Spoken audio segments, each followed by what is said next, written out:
Assalamualaikum warahmatullahi wabarakatuh. Perkenalkan kami dari kelompok 5 ingin mempresentasikan hasil project kami. Sebelumnya perkenalkan kami dengan saya sendiri, Muhammad Mustafa, dan rekan saya. Saya Lady Triartisya. Saya Fadil Adam. Kami ingin menyampaikan laporan hasil kami yang dimana dengan judulnya itu Waste-Track, Sistem Informasi Manajemen Antrian dan Data Transaksi pada Usaha Jasa Cucian Kendaraan dan Karpet. Untuk latar belakang proyek ini berangkat dari kondisi nyata di lapangan, di mana usaha cucian kendaraan dan karpet masih banyak menggunakan pencatatan manual mulai dari data pelanggan hingga status pengerjaan dicatat secara tertulis. Hal ini rawan menimbulkan kesalahan pencatatan, kehilangan data, dan menyulitkan pemilik usaha dalam memantau operasional secara real time. Untuk itu kami merancang Waste-Track sebagai solusi digital yang membantu owner mengelola transaksi, antrian status cucian hingga laporan secara terstruktur dan efisien. Untuk di bagian project charter, tujuannya itu adalah menggantikan proses manual dengan sistem berbasis web yang terintegrasi. Deliverable utamanya meliputi 7 modul: login, input data cucian, pengolahan antrian, update status cucian, transaksi pembayaran, laporan, dan pengolahan data layanan. Perlu kami tegaskan juga ruang lingkup proyek ini yang termasuk dalam skop adalah aplikasi berbasis web dengan fitur-fitur tadi. Sedangkan yang di luar skop adalah aplikasi mobile, integrasi payment gateway, notifikasi WhatsApp atau SMS otomatis, integrasi dan sistem pihak ketiga lainnya. Dari sisi itu kami memiliki pembagian peran yang jelas.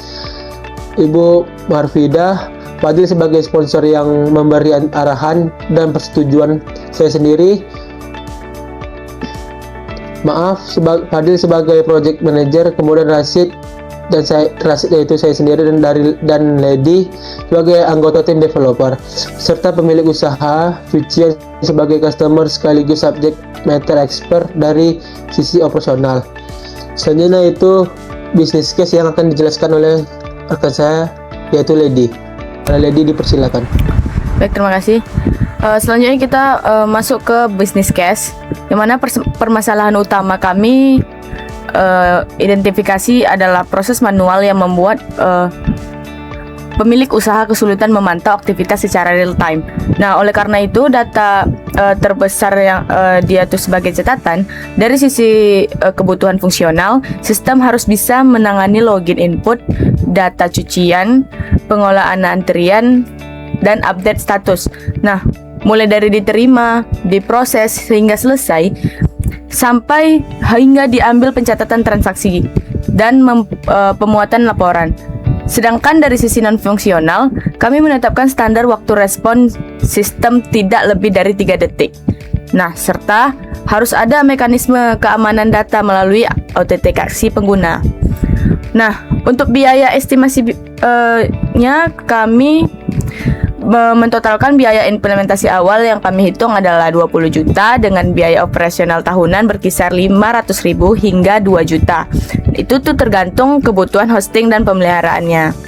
Nah, selanjutnya untuk manajemen risiko, kami memetakan risiko proyek ke dalam 5 kategori utama, yang mana pertama itu ada teknologi risk seperti sertifikasi perangkat yang tidak memadai atau bug saat integrasi.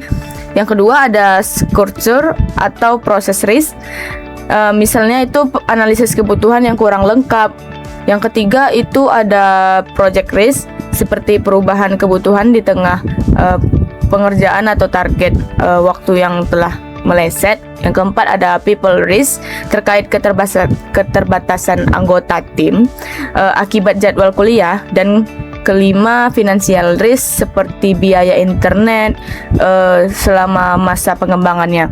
Nah, strategi mitigasi kami yang kami terapkan itu ada validasi kebutuhan secara berkala, pengujian sistem bertahap melalui unit testing dan integration testing, backup data rutin, serta monitoring proses mingguan. Selanjutnya akan dijelaskan oleh Fadil.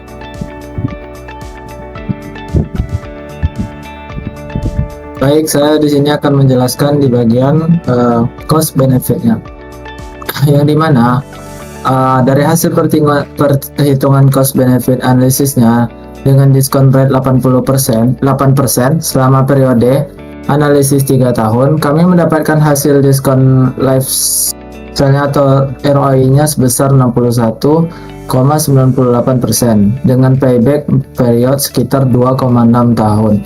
Artinya manfaat yang diperoleh dari sistem ini secara proyeksi lebih besar dibandingkan biaya implementasi dan pemeliharaannya dalam jangka waktu tersebut. Lalu, kami juga melakukan earned value analysis untuk memantau kinerja proyek dari sisi jadwal dan biaya.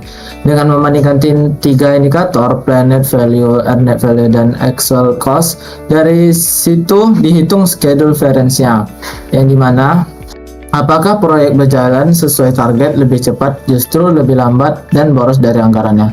Untuk memvisualisasikan progres ini, kami menggunakan kurva S yang membandingkan presentasi kumulatif rencana dan aktual dari minggu ke minggu. Bentuk kurva yang menyerupai huruf S ini membantu kami maupun pemangku kepentingan memantau apakah pelaksana proyek sesuai jadwal. Lalu lanjut ke Gantt chart, yang dimana untuk penjadwal detail, kami menyusun Gantt chart yang menampilkan seluruh task proyek beserta durasinya, tanggal mulai dan selesai, predecessor atau ketergantungan antar task, serta resource yang bertanggung jawab pada masing-masing aktivitas. Ini membantu kami memastikan setiap tahap berjalan sesuai urutan yang direncanakan. Kami juga membuat network diagram yang menggambarkan hubungan logis antar aktivitas, baik berjalan berurutan paralel. Dari sini kami bisa mengidentifikasi jalur kritis atau critical paths-nya. Lanjut ke actual cost, yang dimana dari sisi pembiayaan aktualnya, kami membandingkan actual cost dengan baseline cost yang direncanakan di setiap fase proyek. Perbandingan ini kami gunakan untuk mengevaluasi apakah pengeluaran proyek pada tiap tahap, mulai dari inisiasi, perencanaan, hingga dokumentasi, masih sesuai dengan anggaran yang sudah disusun sejak awal.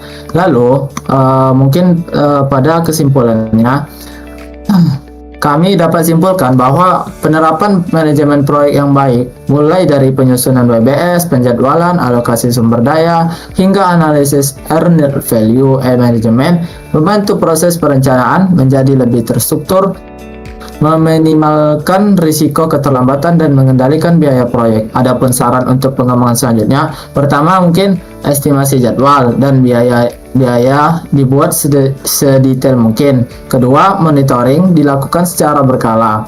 Dan ketiga, analisis risiko dapat lebih dikembangkan agar pengendali proyek semakin komprehensif. Mungkin sekian dari presentasi dari kami dari kelompok 5. Terima kasih atas perhatiannya, Kak. Saya tutup. Assalamualaikum warahmatullahi wabarakatuh.